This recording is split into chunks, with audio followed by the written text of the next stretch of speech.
Hello, Kirsty.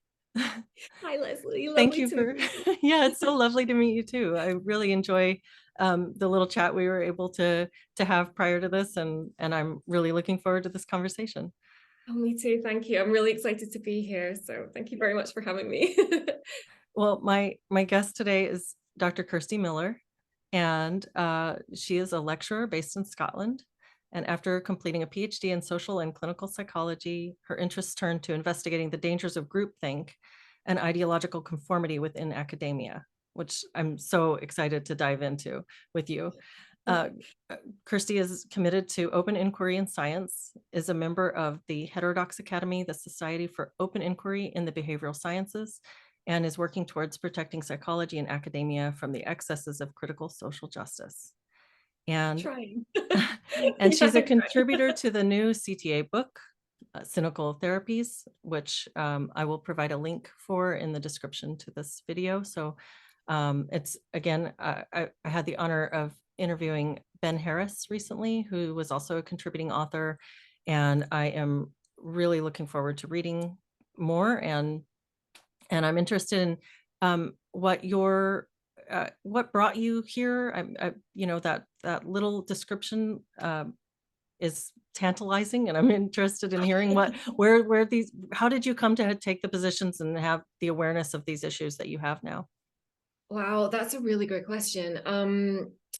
Yeah, I guess I came to it gradually. I completed my PhD in social and clinical psychology, and I guess I was starting to become aware of some of the issues surrounding, I guess, wokeness. And again, I'm aware of the associations with that word, but I would say it was kind of before critical social justice kicked in properly, especially in the UK, because we tend to be a little bit behind you guys.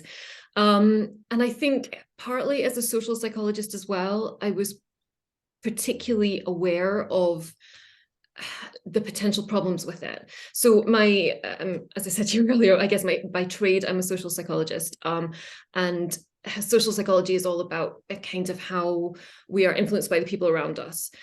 Specifically, in particular, European social psychology, there's a big focus on groups. So group identity, how groups can influence us, and to me, when I was seeing sort of, I guess, the beginning stages or the beginning stages over here of critical social justice starting to be taken on board and sort of infiltrating everyday, normal society a bit more, I guess I just started to see some parallels with some really concerning processes that, as a social psychologist, I was aware of. And I don't want to say that there's anything special about us. It's probably processes that everybody's aware of, but I think that was kind of what led me to start to look into this more. And actually, through meeting a number of psychologists from your side of the pond, from the States, I started to realize that actually there were people who were also aware of this and were starting to push back against it, and were starting to challenge some of the narrative, especially the huge political bias that there is in certainly social psychology, but I would go so far as to say psychology, the entire field.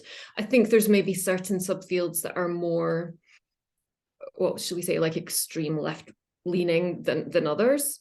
But I would say the discipline as a whole has been quite taken over by kind of a political correctness agenda. And, to the extent that some of the things that we're being taught and students are still being taught, they actually don't have evidence to support them, or they actually have evidence, so common themes, again, things that are, I'm sure you're aware of, things that are used very much in common everyday discussion. So things like microaggressions, things like trigger warnings, these things are actually more damaging to people. The use of these things are actually damaging, as opposed to, and I'm sure you know this from your own teaching, they are taught very much as a case of, oh, we need to pay attention to microaggressions in order to protect people. We need to give trigger warnings in order to protect people. But actually, the use of these concepts is actually harmful. But the textbooks aren't teaching that, the lecturers aren't teaching that.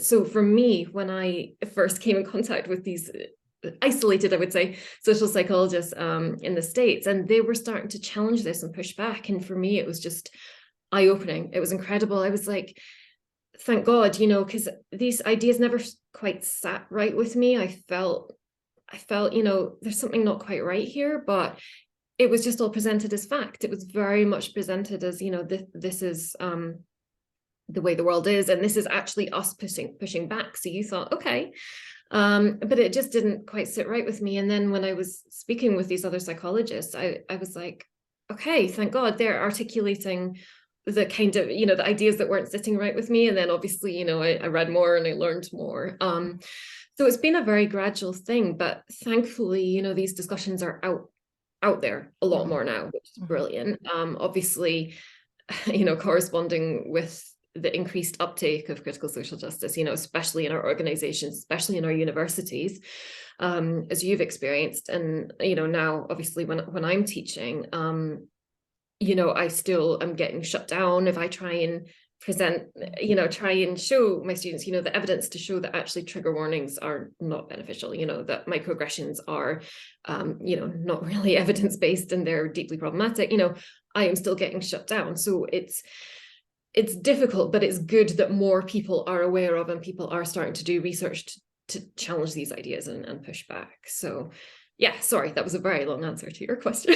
Oh, no, that's great. So when you're saying that you're getting shut down when you're trying to teach these concepts about microaggressions or trigger warnings, are you being shut down by the students, by the university itself, or what's happening there? And also, could you say a little bit more about what evidence you're presenting that demonstrates the harmfulness of those concepts? Yeah, I mean, I would say both. And I don't want to say all students, because I think there are genuinely some students who, dare I say, old-fashioned students who want to learn. You know, they come to university because they are interested, they want to engage, they want to learn. But there are some, and they may be the minority, who very much have, again, as you know, have control over, you know, I would say we are not as administration heavy in our universities in the UK as you guys are over there. I know that administration is a big problem. Administrators, sorry, are a big problem. But still, you know, we still have the same issues in the, you know, for example, one of my courses, there was literally a one sentence mention of the discussion was about hormones, you know, just in general. It's, you know, it's beginner level psych, you know, psych 101, and just discussing sort of biological psychology. So, you know, biological processes in the body. And an example that was given was that, so females who are taking testosterone in order to go through a sex change are more aggressive. So that was just one sentence, you know, Okay. a reference. And a student got in touch and said, you know, I find this deeply offensive. It's encouraging stigma against, you know, this group, and the research is outdated. Now, there's 2 points there. There's obviously, well, if the research is outdated, obviously that's an issue on our side, and we need to address that. However, you know, it encourages stigma and all the rest of it. That's, you know, that's debatable. And also, should we just, you know, change the course, take information out of the course because the student finds it offensive? But as you can imagine, the immediate jump from my colleagues was like, oh yes, we need to remove this right away. Oh, wow. And I tried to have the discussion, and you know, they generally had it quite nicely with me. But of course, the first thing I did was go to find, okay, actually, is this evidence out of date? And I found a systematic review from, I think, 2021, which supported this evidence. So I was like, well, it's not out of date. And a systematic review, as you'll know, is quite a robust, it's almost sort of like the second highest level of reliability that we can get in scientific research. I mean, of course, the evidence isn't settled, but you know, it was still pretty strong evidence. And I told my colleagues that, and it was ignored, and it was decided that this should be removed because, you know, it's just too contentious, and you know, we don't want to upset the student. And you know, the student, give them their due, they got back and they said, thank you very much, I'm very impressed with how quickly you dealt with this. And I thought, yeah. I'm sure you are. Wow. We capitulated pretty quickly to that. Yeah. So even though the information was factually correct, it was Yeah, because yeah. it And was it wasn't pointed offensive to out. the student. Mhm. Exactly. And it Mhm. wasn't pointed out to the student like, okay, we're going to take it out, just to keep the peace. But however, the evidence is correct. I mean, Oh, I that would have been wasn't a said little that bit, way. Yeah. no, I Okay. would have been a little more okay with it if the student had at least been presented with the accurate evidence. Mhm. But they weren't, there was no, and none of my colleagues picked up on that either. And similarly, a student had raised an issue, another student had actually raised the issue that trigger warnings were problematic, which I thought, wow, great. I was really pleased about. And I said, great work, well done. And posted a meta-analysis. Again, this is about the highest level of research that you can get, a meta-analysis, which demonstrated that sort of, at best, trigger warnings do nothing, but at worst, they can actually be harmful. Mhm. So I posted this on the students forum for my colleagues and the students to see. And again, it was removed. The students' post and my post were removed. And I wasn't actually told about it. And then I questioned a colleague who said, oh yeah, we didn't think that was appropriate. We took it down because, we were worried that it'll put other people off asking for triggers, asking for trigger warnings. And I was like, oh, you've kind of missed the point. The point is that trigger warnings are bad for these people, so surely as an educational establishment, we should be aware Mhm. of the evidence, the most recent evidence. Again, this meta-analysis, I think, was maybe last year. End of last year. So very, very recent. So surely as an educational establishment, we should be, taking on board recent evidence and acting on it, both from an educational, but also in this case, from a pastoral point of view. If we are to look after our students, surely we shouldn't be doing something that actually harms them. So yeah, it's, so this is kind of where universities are. And I think, as in the student who raised the issue to begin with, there are some who really, really want to engage with these ideas, but they don't get the chance because they're shut down by those who don't, and the staff, the administration, immediately capitulate because they're scared. Or I don't know, maybe they agree. I don't know. I think probably a combination, as you'll know yourself. Mhm.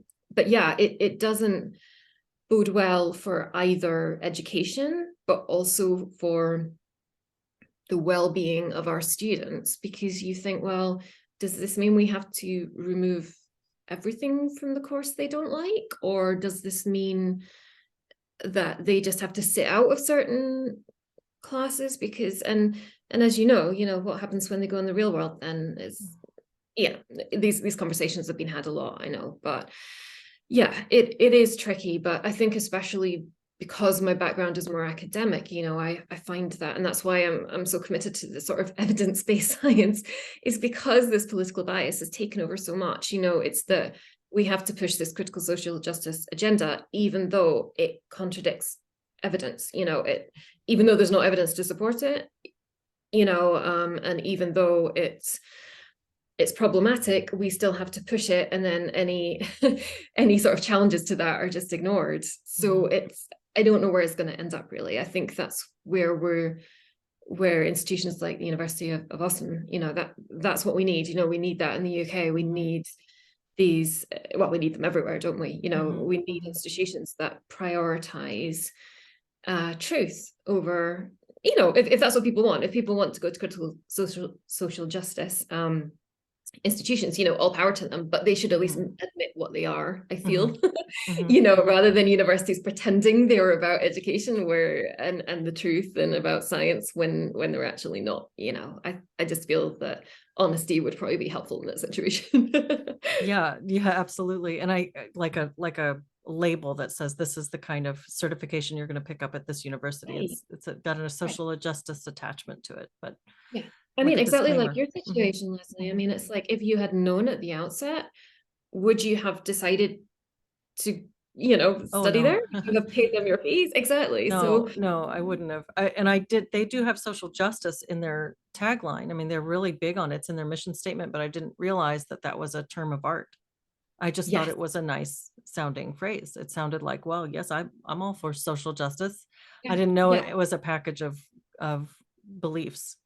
Yeah. So, yeah, and sounds like in your experience that you're describing, those two examples are both examples where it's being really pushed by the students, and then this caving in and capitulation by the administration, and where the one where a student had talked about trigger warnings being harmful and you had bolstered that, and then both of those were removed without you being informed of that, and you had to discover that it was Yeah. removed. I mean, that's a little, that seems like, um, I don't know, impropriety on the part of the administration. Shouldn't there have been some process of letting you know that you'd been censored in some way, or is this I just think I normal? think again it's a case, yeah, you would hope that Mhm. someone would have, but I think it was just one of these situations that they didn't want.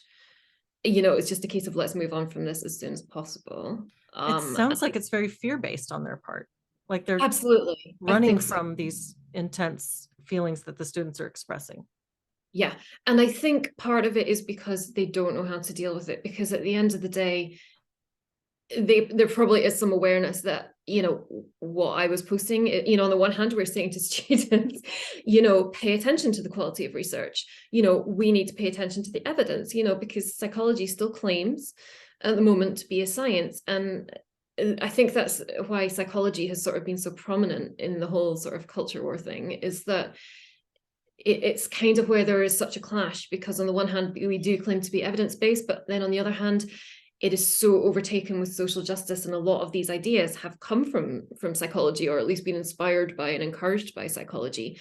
So there is, as John Haidt talks about a lot, there's this inherent inconsistency Mhm. that truth and social justice are just not incompatible. They're not compatible. Mhm. Mhm. So I think in that case, as I say, we're telling students, you've got to pay attention to evidence and, look at the quality of evidence. And what I provided was good quality evidence, but they didn't know how to deal with it, because on the other hand, they are telling students, trigger warnings are important. If you're at all upset, tell us and we'll, change everything to Mhm. accommodate you. Mhm. So how do they balance those two situations? And I think again, my problem with that, most of all, well, apart from the safety for the student, the student's well-being, is that ultimately I was providing students with an aspect of education. I was showing them evidence, and by deleting that, they are stopping the students from learning something. They are choosing, no, students don't get to learn about that. Students Mhm. don't get to hear about Mhm. this evidence. Mhm. They don't get to hear this perspective, this side of the story. And I think that is what I find most concerning, because I mean, that is censorship, right? Mhm. It's very much a case of no, students don't get to hear about that. And not only was the original, the student being censored, but so was a member of staff. So, there were two people here. And I think, yeah, I think they were just hoping that I wouldn't realize, and the whole thing would just go away.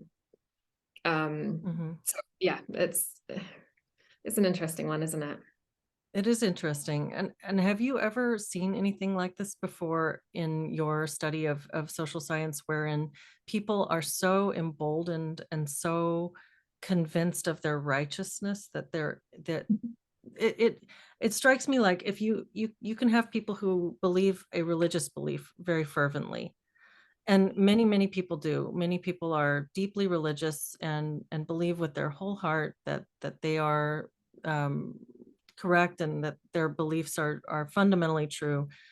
But you still don't see those people standing up in school in mass telling the teacher that they're wrong and they should only teach it this way. I mean, we still have some respect for the academic process. You don't see fundamentalist Christians going into the colleges and demanding that everything conform to their belief system. Yeah.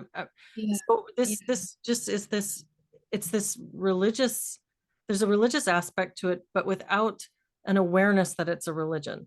If and absolutely. I don't know if I'm articulating that very well, but I'm curious, like what I think of, like the Red Guard. I think of like these times when people are possessed by ideology so strongly that anyway, what are your thoughts on that?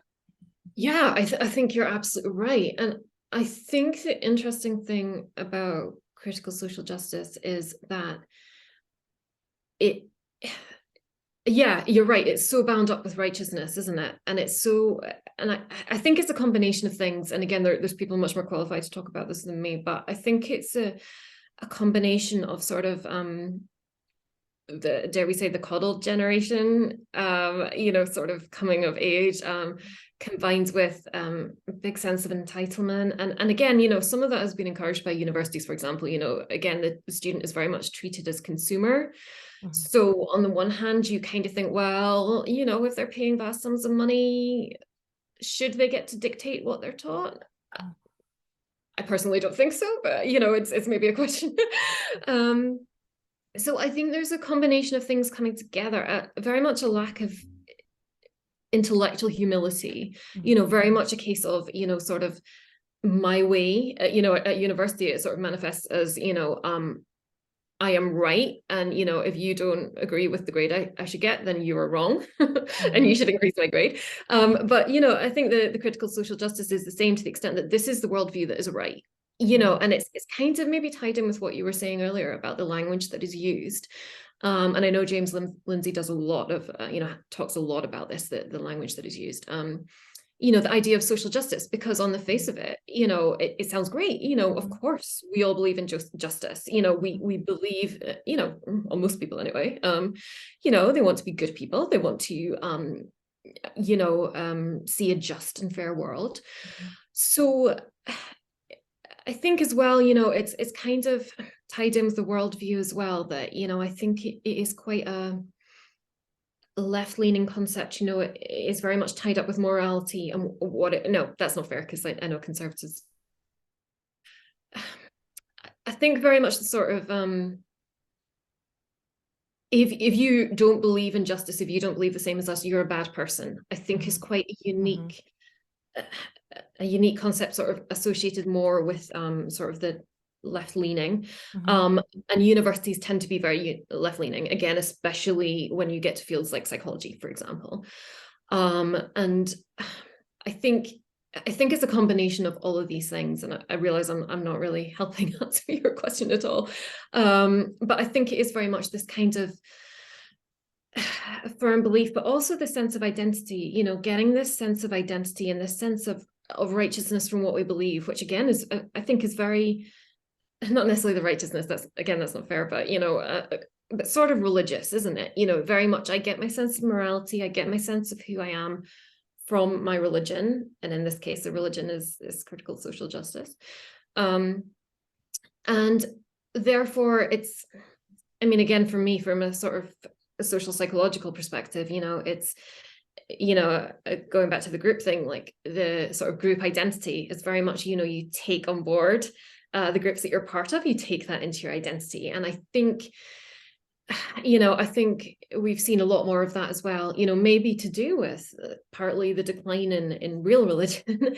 I think people are feeling a lot more lost, a lot more sort of looking for something to belong to. And especially in such an uncertain world, even within recent years, there's so much turmoil and uncertainty with so many aspects of life that I think people are looking very hard for something to sort of latch themselves to, something to believe in. And I think that this, social justice offers on the face of it what seems to be a very positive, a very, it's an identity that can make you feel good about yourself, right? I'm a good person and I am championing the cause of all the oppressed, and, I'm trying to make the world a better place. And it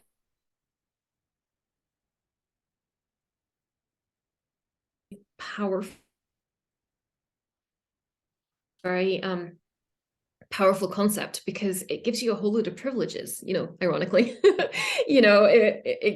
It makes you very powerful. And I think, again, that fits in very well with, youngsters, especially, who are struggling. They're struggling with their identity. They're struggling with who they are. They're struggling out there in the world. So being a victim is a very handy identity to have. People make allowances for you. People give you things, people give you extra standing. All of a sudden you've gone from a person who maybe didn't know who you were, you didn't know your place in the world, and then suddenly you're kind of like heralded as like, oh, this is someone important, we need to look after them, we need to protect them, we need to give them these privileges. So again, I think there's so many factors coming to play at the same time, which is fascinating, especially from a psychological perspective. But I think it leads us to a very messy situation. And I think especially when people start to take these ideas into their identity, that's when we see that kind of viciousness that we see in retaliation, in terms of, because like for all of us, if we face attacks on ourselves, on who we are, even as individuals, if we're attacked, we tend to get defensive, we tend to retaliate. And if we're attacked in terms of what is very much the core of our being, I think, we are going to respond aggressively and kind towards that.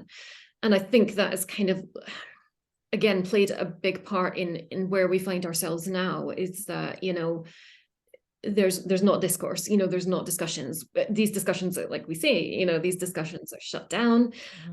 If you don't believe this narrative, then, you're by definition a bad person. You don't have morals, you don't care, you're obviously, an evil person. But you're also a threat, you're a threat to what we believe. And again, in some of the rhetoric that was used in the response to you, it was very much that you were portrayed as a threat. Your ideas, sorry, but I guess, by association, you as well, you were a threat to this way of thinking, just purely by virtue of you presenting a different perspective and challenging theirs. And rather than saying, okay, let's discuss this, you were shut down. And again, that sort of goes back to the religious sort of imagery as well, isn't it? That you were, banished. And and I think as well, a lot of this stems to the fact that critical social justice is such a weak theory. It's so weak. So in a way, it's astounding that it is taken over to the extent that it has. But again, it's a theory that suits so many agendas. It works for a lot of people, I think, on an individual, but also on a sort of larger scale basis. And it fits in with life, current lifestyle, where, so much is online now, obviously, and we do communicate in sound bites, and, we see the TikToks, we see Twitter, all the rest of it, it's a certain amount of characters, certain amount of seconds. And it's full of these catchphrases, right? It's full of these, meaningless, usually, catchphrases, but they're very easy to throw out there very quickly. And again, it's like, here I am, I'm a very righteous person, I'm a very virtuous person, Black Lives Matter, believe all women, whatever it is, whatever the current slogan is. And you chuck it out there in a tweet or a TikTok, and people are like, oh yeah, and that's kind of reinforced by, again, the nature of social media. So again, I think that sort of comes into it. But there's no room in these things for people to actually challenge. One, they don't want to be seen. Most don't want to be seen to be challenging, because then they would look like a bad person. And again, appearances matter, especially in the social media world that we're in. But also, it doesn't allow for proper discourse. It doesn't allow us to discuss what ultimately are very complicated issues. Things like, people's rights. They are very complicated, especially when they conflict with other people's rights. The trans movement, for example, is incredibly complex. How we deal with that. But the discourse that we have nowadays does not allow for that. But that suits certain people's agenda. So yeah, sorry, again, that's a very long answer, isn't it? No, you're bringing up a lot of really great points, like the tightly held, how closely aligned people are with their beliefs. It's to the degree of identification with those beliefs. So there's no separation from self and conviction of these things. And that really does go a long way towards explaining the fervency of the way that these are being pressed. And yes, and I think that also the simplicity of the communication, the sound bite, the appeal of these little tidy platitudes, really, that who could disagree with? I mean, who could disagree with saying a statement like Black Lives Matter? Nobody could ever disagree with that. It's just fundamentally true. But it's, and the same thing with like the phrasing of social justice. Like you said, good people want justice, right? We're good people. We want these things, and we care about society, and we care about others. So Of course. it's just that it's the tip of an iceberg, that underneath is this immense conceptual framework that you're agreeing to when you take that on, and you don't realize that you're doing it. Yeah. So And I think that's how people get sucked in, right? Is mhm, that, exactly as you were saying, when you first looked at your university, yeah, you see something about social justice, but you're like, okay, mhm, you don't really pay much attention. yeah, That sounds reasonable. yeah, And I think that's how a lot, it's the same as anti-racism, that's a huge one, isn't it? It's that, people of course say, of course I'm anti-racist, mhm, of course I don't I don't support racism, but being anti-racist means something very, very specific, and mhm, they don't know what they're signing up to. And it's mhm. exactly as you say, it's the same thing, right? Yes, and then you have people championing the bumper sticker version of a thing, not realizing that what they're promoting is actually the underlying agenda.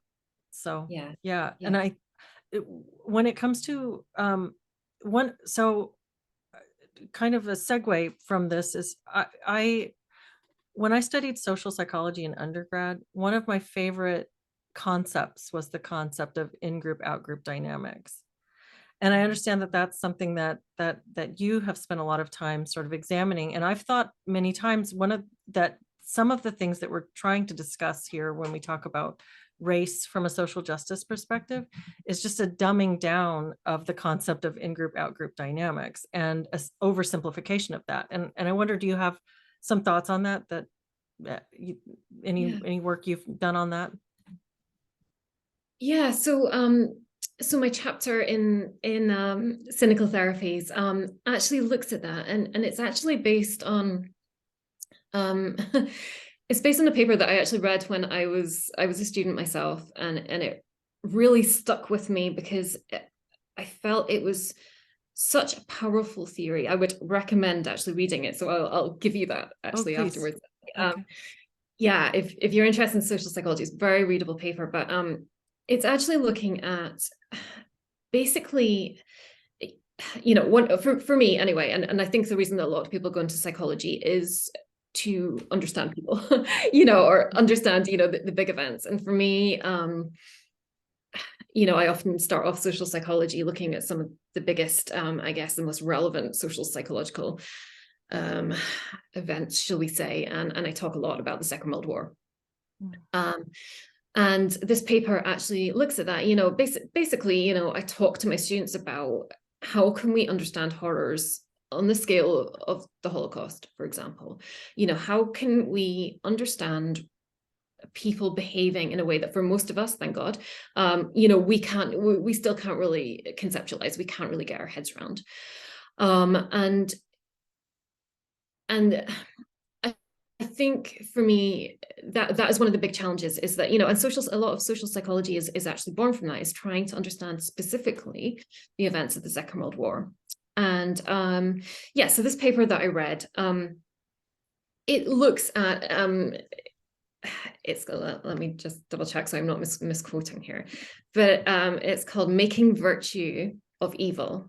So making a virtue of evil, sorry. So basically turning evil into a good thing. Mhm. And that really struck me. So the idea basically is that it doesn't really, bad things don't necessarily always come about because of evil people. Actually, oftentimes they don't come about because of evil people. Often bad things can, or people can do really bad things to each other because what they genuinely believe they genuinely believe that what they are doing is right. So they are genuinely, believing that they are righteous, that they are doing something that is good. They don't think that they're being a bad person. They don't think that, they're maybe aware that, yes, I'm harming someone else, but they actually think that harming someone else is necessary to the extent that it might actually even be a good thing. Mm. And this really stuck with me. And And basically, the paper, it applies this theory to Nazi Germany. So basically, the idea that, there's a huge amount of, obviously, of concepts that go into this, but basically the idea that a lot of people, a lot of the sort of most instrumental people in Nazi Germany, went along with or engaged with or were actively quite almost creative, because they genuinely believed that they were getting rid of a mortal threat to the German way of life. And when you think about a lot of the rhetoric associated with, the propaganda, there was a lot of promoting, but kind of picturing Jews as almost vermin, very much unclean. There was a lot of imagery associated with, insects, rats, dangerous, sort of parasitic sort of imagery used. And this was very, very intentional. The idea was to present a group of people as being a literal threat to, the good German people's way of life. The Jewish people were literally, a danger to them. So again, there's a huge amount of like rhetoric associated with this, but Hitler worked very hard at, presenting German people as virtuous, very much case of they were clean people, the sort of idea of the master race, it was pure, it was uncontaminated. So using this kind of like in-group, out-group, there was very much the pure master race, and he was very, very explicit about that, and we have the concepts of sort of almost the blonde Aryan, the blonde hair, blue eyes, and he really played on that, but very much this idea of sort of German virtue, we're hardworking people, we're good people, we're just trying to, we need to try and sort out some of the chaos that was going on in Germany at that time. And all the blame for this was put on the Jews at the same, the outgroup. And it's very, very powerful strategy, because when you view it that way, you can see how, just everyday people were like, oh, but, I'm really struggling to put bread on the table. I'm really struggling, I need to look after my kids. I need to feed my kids, I need to try and survive. And then if at the same time you're being told, and again, we see this rhetoric with like refugees, for example, it's still used today. It's still very much a very powerful tool. These people are threatening our way of life. They're threatening our resources. They're threatening, and it allows us to say, okay, well, actually, you know what? It doesn't matter if we kind of don't let them in our country. It doesn't matter if we, if we treat them badly, or we turn away when they're begging on the streets, it doesn't matter if we just put them away in a different, in a different building, a different estate. So it's easy to see how these steps can sort of follow. It sounds like they kind of tied the imagery, it sort of played on people's disgust sensibilities too, and sort of, and that would decrease empathy towards that group. And then again, it's that bumper sticker kind of thing where it's an oversimple concept that people can just grasp if they're low information seeking in that realm. So it's just a very neat and tidy way to subtly shift people's attitudes towards an entire group. Absolutely. And the dehumanization thing is that you picked up on, that's a really important aspect of it as well. And I think for me, this sort of theory, so there's a whole lot of steps that sort of take you to this. So first of all, to get back to your in-group, out-group idea is the kind of see, as soon as you put yourself in one group or see yourself in terms of like a group identity, be it, female, be it, German in that case, whatever, based on interest, conservative, whatever.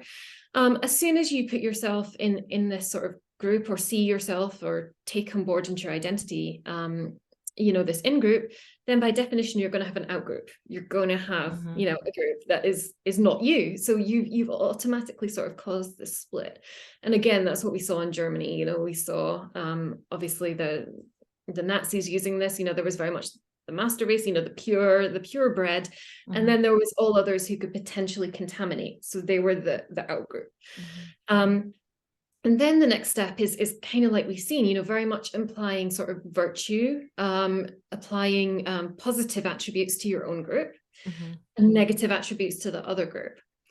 And then finally, as you know, as I said, then it's a very easy step from that, you know, especially if you present the outgroup as being literally a threat, it's a very small step then to start to justify, you know, potentially mistreating, you know, potentially harming.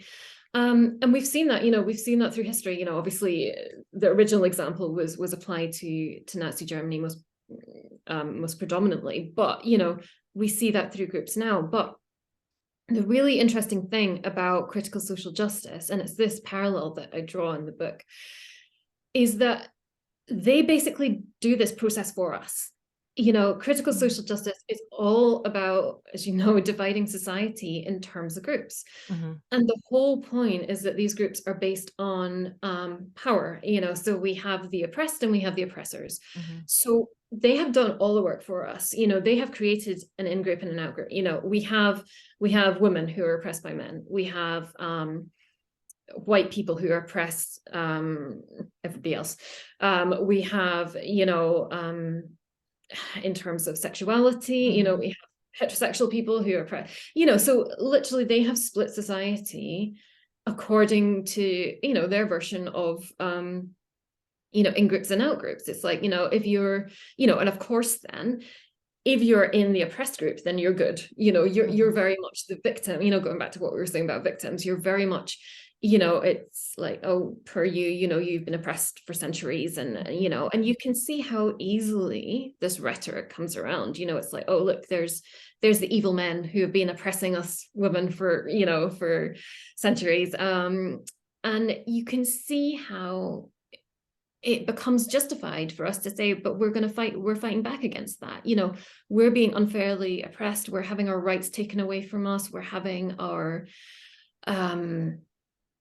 you know, they're still trying to take away our identity. They're trying to stop us from being who we can, you know, our best selves.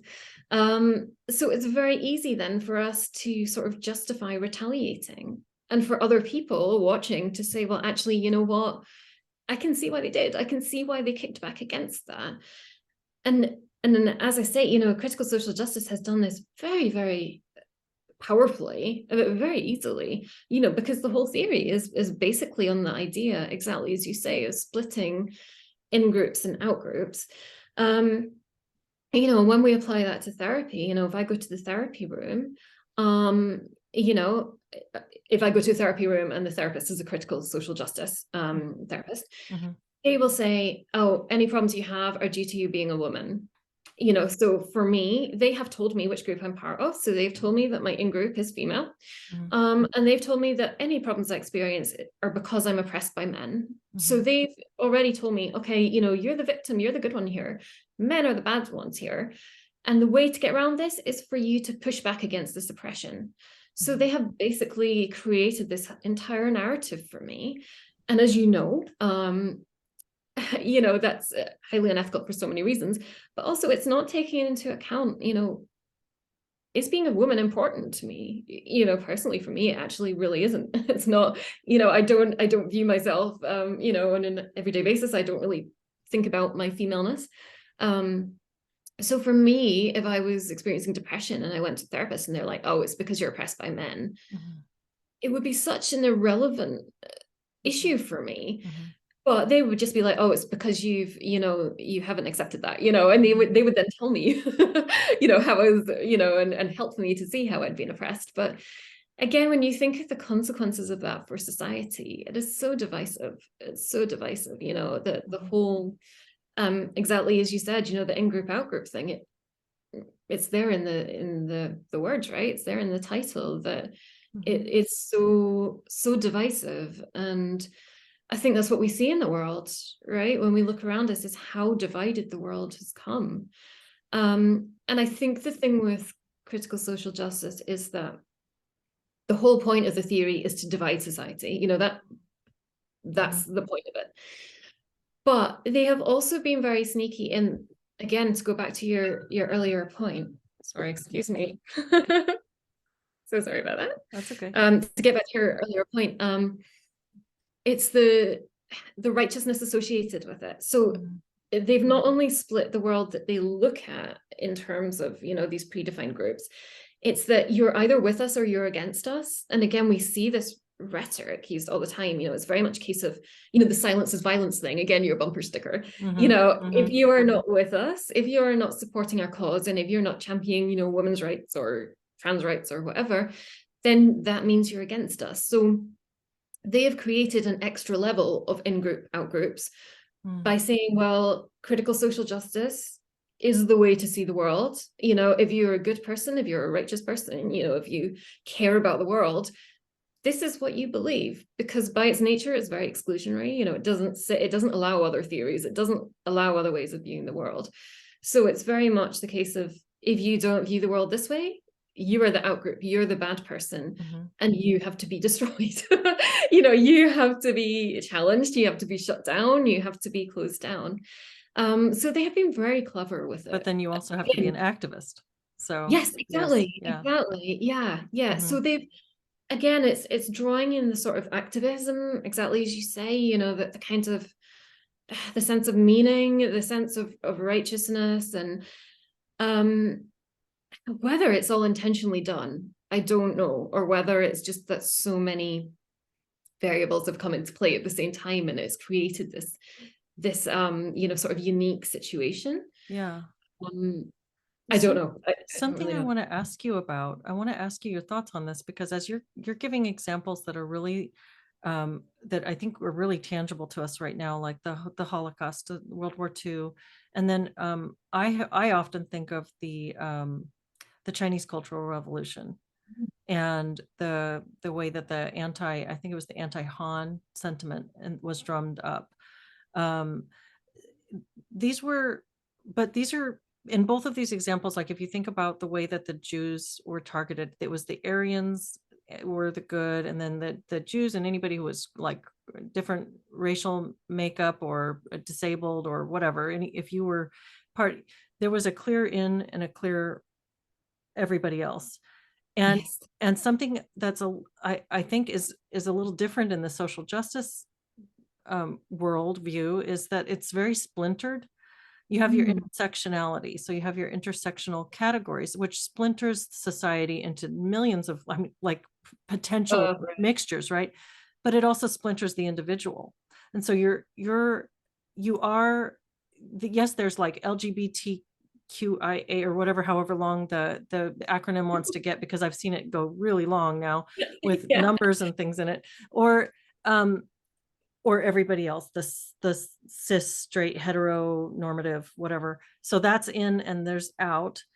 But then that same person could also be oppressive in their racial category, or oppressive in their economic category, or have English speaking privilege, or, you know, all these. So you've got your identity split. So is this brilliant and it fractures us even further, or is it, have they overplayed their hand and this is the thing that's going to undo this system? I mean, now that's a big speculative like topic, but it does seem like it's different in that regard, the splintering of the in and out. Yeah, that's such an excellent point. Yeah. I much though I hate to. I think partly, you know, part of the brilliance as well with it is that it is incoherent, right? You know, there's the hierarchy of victimhood, you know, and again, I think that the trans issue is a really good one as well, right? Because, you know, we've gone from women are the victims, you know, it's a good issue, illustrative issue, because we've gone from women are the victims to all of a sudden, you know, there's a category below that where, you know, trans people are more of a victim, but, you know, a lot of them are men. So then you're like, well, wait a minute, I thought, you know, women trump men in terms of victimhood. So how is that working? You know, and then the women are the oppressor then in the case of like the TERF, right? So you've got, it's layers.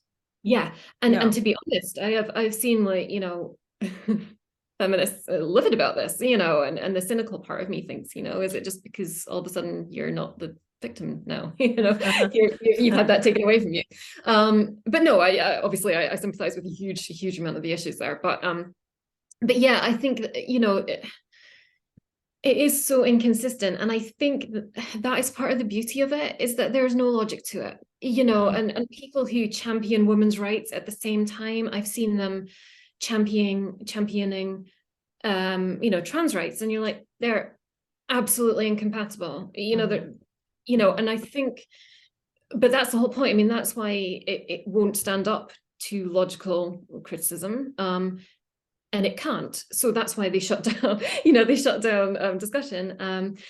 But yeah, the splintering of the sort of intersectionality, I think it does make things more complicated, doesn't it? Because, the thing, like the original, so social identity theory is very much that, we have any number of identities, any number of social identities, and they're salient, they're relevant at different times. So, if you or I went to a party and it was a room full of men, we might feel quite aware of our female identity. Whereas in another situation, if I went to an academic conference, I'd probably be quite aware of my academic identity. So our identity, different identities are relevant at different times. So actually, the intersectionality actually fits in quite well with that, because you can have any number of identities sort of going and relevant at the same time. In terms of the victimhood thing, and then once we get into, like you say, the sort of splintering, so I guess it just means that we have multiple outgroups, so it means we can be angry at many more people, consider many more people a threat. Which again, I think sort of, works in critical social justice's favor, because again, it gives you so many more ways that you can claim to be a victim, and therefore people can't challenge you, so it's like, people just end up like backing away and just, are like, I'm not even going to try and engage in that conversation, because, there's so many ways that they can be accused of being a bigot. And I guess it does, and I guess it does fit in. It's sort of a self-perpetuating cycle, isn't it? Because the idea is that the more oppressed identities you have, the harder your life is. But if you're taught, well, actually, you're Black, but you're also a female, but you're also disabled. If you're taught that all of these different things are going to make you more and more disadvantaged in life, you're going to feel worse and you're going to end up resenting more and more categories, aren't you? You're going to end up resenting more and more groups and feeling angry towards them and trying to, I don't know. I mean, what do you think the end goal is? Yeah, that's exactly the question I was going to ask you is like, if we go back and look at these examples, World War II, it seems to me that the end goal is fairly clear. It's the elimination of a certain group of people in the society. So as heinous as that is, it's a clear goal. And with social justice, if we're looking at what is being done and we're saying, well, if you said it works in its favor, but what does it work in its favor towards? It seems like the end goal, as far as I can tell, is just conflict, is just to create conflict. Is there any, what logically, is there any other end goal that there could be besides just a stew of conflict? I think that's a perfect analogy. I guess, and dare we say that their end goal maybe is the eradication. Well, I mean, for them, it's all about power, right? So it's the eradication of any of the groups that are considered to be powerful. And, as you were saying, again, it's a really nice analogy about all these splinter groups, is that I guess the more grievances you can have, the more oppressed identities you can have, that means that there's more and more oppressors. So that gives us more and more people who can be seen to be privileged in any way that we can take down. Because I kind of feel like, and it's very blunt, but it's almost like the power thing is almost like a sort of jealousy. It's almost like, I see anybody who is better than me, in any way, be it looks, be it income, be it where they are born, their skin color, as you say, it's just endless. And it's like constantly trying to bring down people who are better than you in any spectrum, in any way whatsoever, in any characteristic. So, yes, it's an interrogation of every social dynamic for who has the benefit and who should I yes, direct my resentment towards in this yeah, particular dynamic. And so with that splintering, it's like, there's people who say that the social justice, the anti-racism is just anti-white. And I think, yes, so obviously it is anti-white, but I don't think that's all it is, yeah, because there's also white adjacency. So it's also if they were to yeah, succeed in like, let's eliminate whiteness, eliminate white people, then it would be the Asians would be up next. And then it would be who's mixed raced and who's got light skin, because now you've got light skin privilege. And I'm seeing that. And so it's a kind of a purity spiral in that way. And yeah. so it seems like there's endless possibility for that perpetual conflict there. And it's not so simply anti-white in the sense like that Hitler would be anti-Jew or whatever. Yes. Yeah. I think that's really important distinction to make, is that, the examples we were talking about, there has been one clear goal. I mean, of course, I'm sure there are sub goals as well, but the clear goal is the creation of the master race or whatever, Whereas I think you're absolutely right. With critical social justice, I think probably the goal is to, or certainly the goal that they would try and claim, is to, redress power imbalances, is maybe the sort of equality idea. So, again, there's a lot of talk of the sort of like similarities with communism. But I think you're right. I don't think it's quite as simple as that. I mean, and I wonder how much of it does play into this victimhood thing, is that if you're a victim, if you have a grievance, I guess that's where we come to the sort of grievance studies idea, which I love, the kind of, if you have a grievance with someone, you're constantly looking for, you're just constantly unhappy, and you're constantly looking for ways to blame other people. And it's very much this sort of negative spiral of victimhood and grievance and anger and resentment to other people. And I think if that is your mindset, which is very much the mindset that critical social justice encourages, is if you're of that mindset, you're constantly going to be looking for someone else to blame. You're constantly going to see yourself, because again, that's what it encourages, and that's what therapists encourage, is you're constantly seeing yourself as a victim, as suffering, because of other people. And if that's the way you view the world, you're never going to finish, like you say, you're never going to finish finding other people to blame. You're never, whether it's, oh, well, they're more attractive than me, they grew up somewhere different, they had, they were an only child and I had brothers and sisters, you're never going to run out of things to blame other people for. And if that is your mindset, if you want to blame other people rather than just sorting your stuff out yourself, I think there's you've got ammo forever.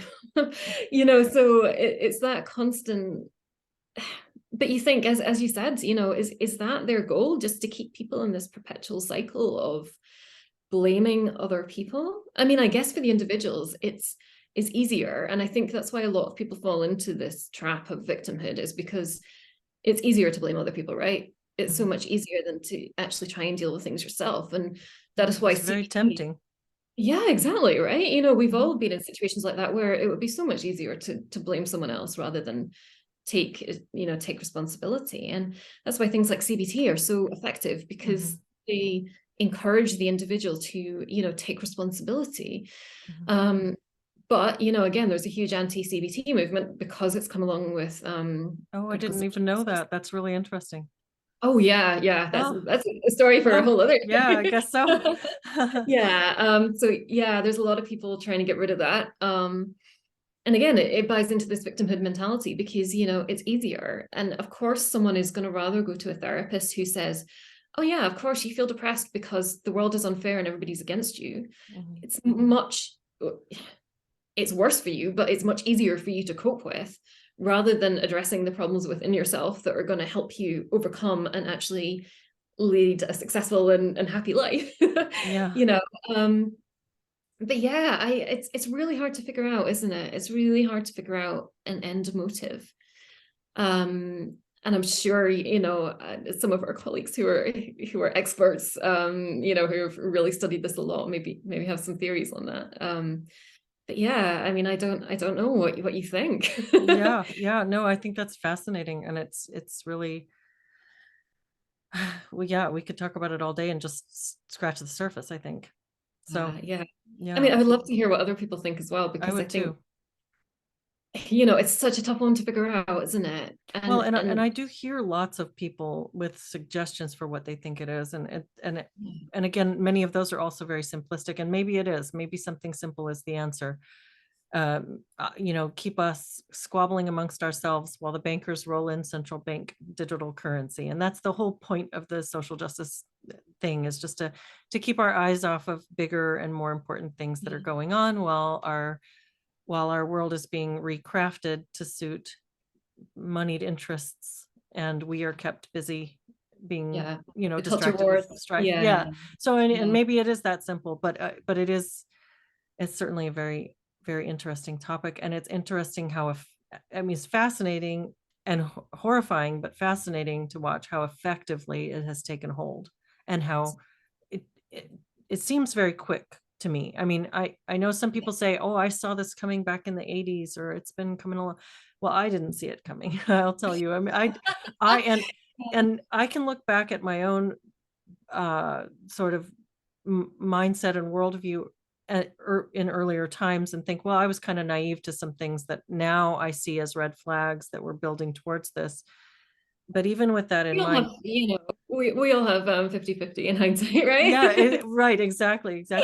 And so, but I still feel like there was a punctuated spike that occurred Yeah, in recent times that pressed down the accelerator on this in a way that I certainly didn't see coming. It feels like it was meant to be a gentle upward curve, and instead we've had just a complete vertical leap in yeah, how much we're experiencing. So yeah. I don't know I if think you're that's. right. I think there were rumblings, previously, but I think they Mhm, were also quite confined to academia, probably. mhm, Uh, Whereas, yeah, I think, and it possibly is a combination of the things that we were just talking about, is that it suddenly leapt out of academia.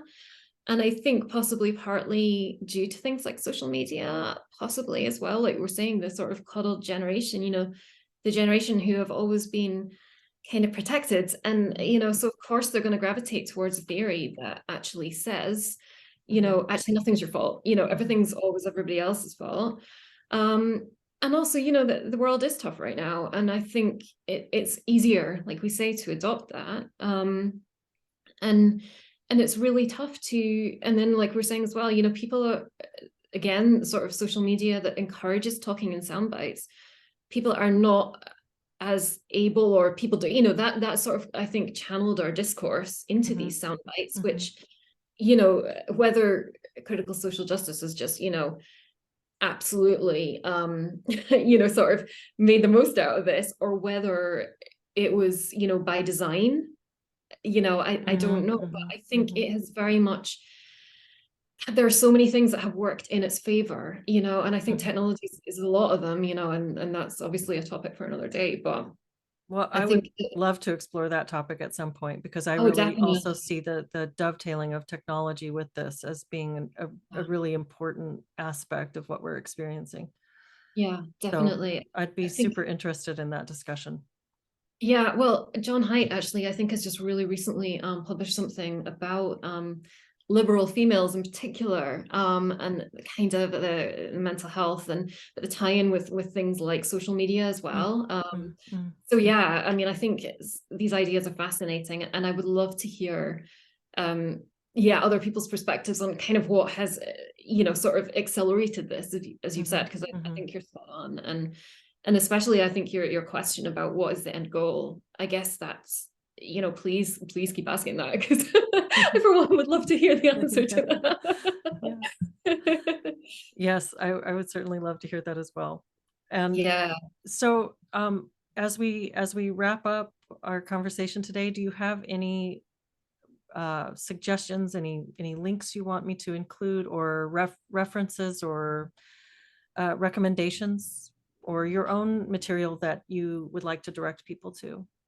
Um, I would recommend cynical theories. Sorry, cynical therapies, cynical theories as well. Yes, Probably all both. already read that, of course, of course. Yeah. But yeah, sorry, cynical therapies. Yeah. There's a reason that there's Uh, a similarity in titles, shall we say?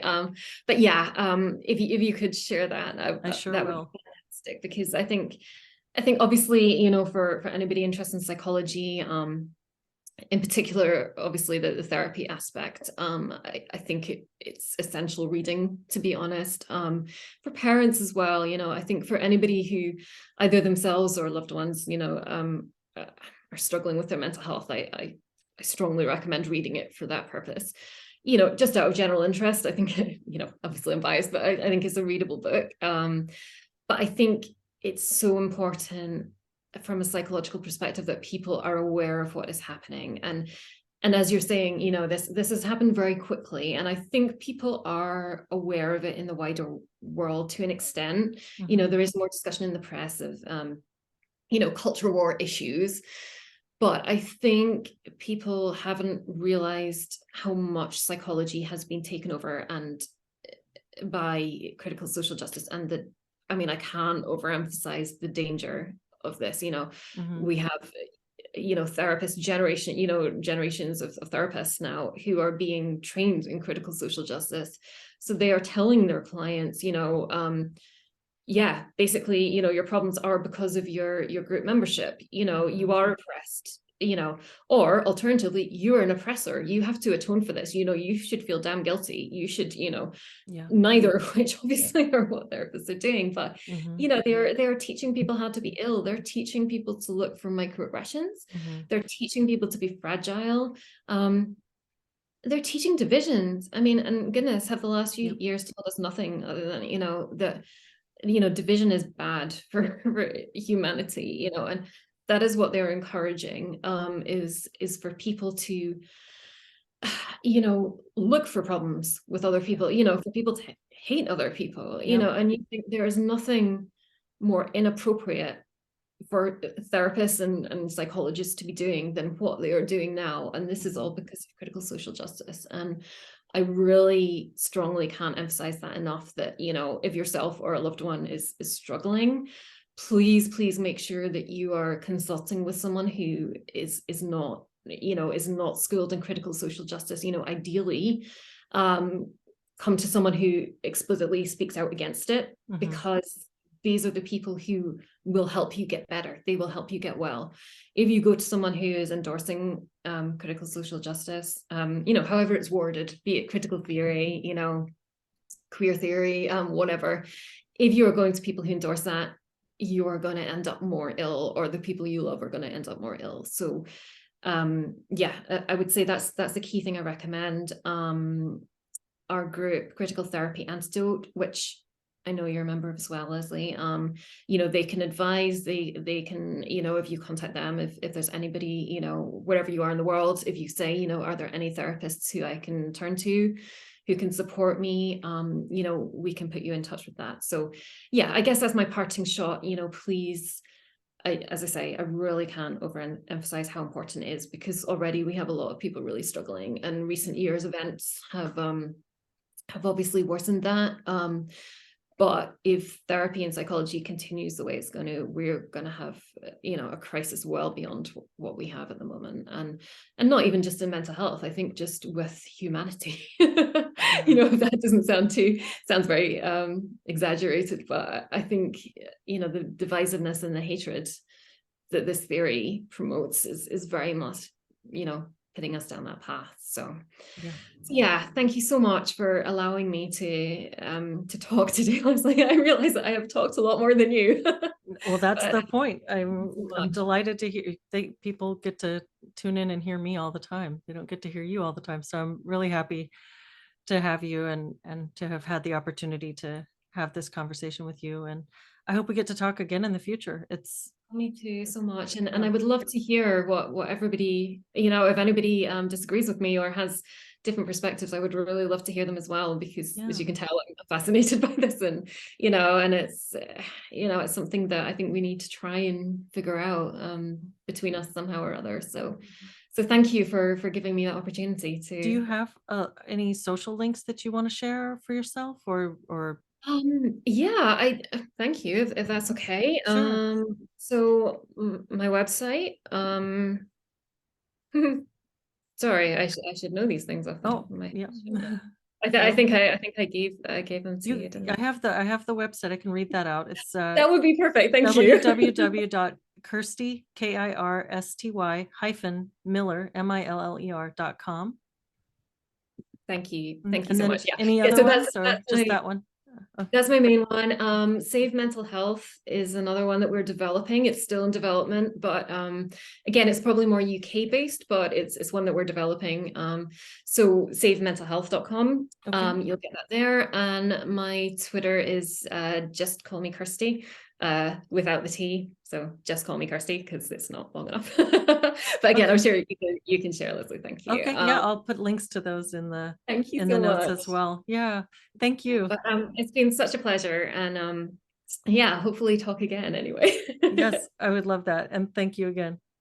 Thank you.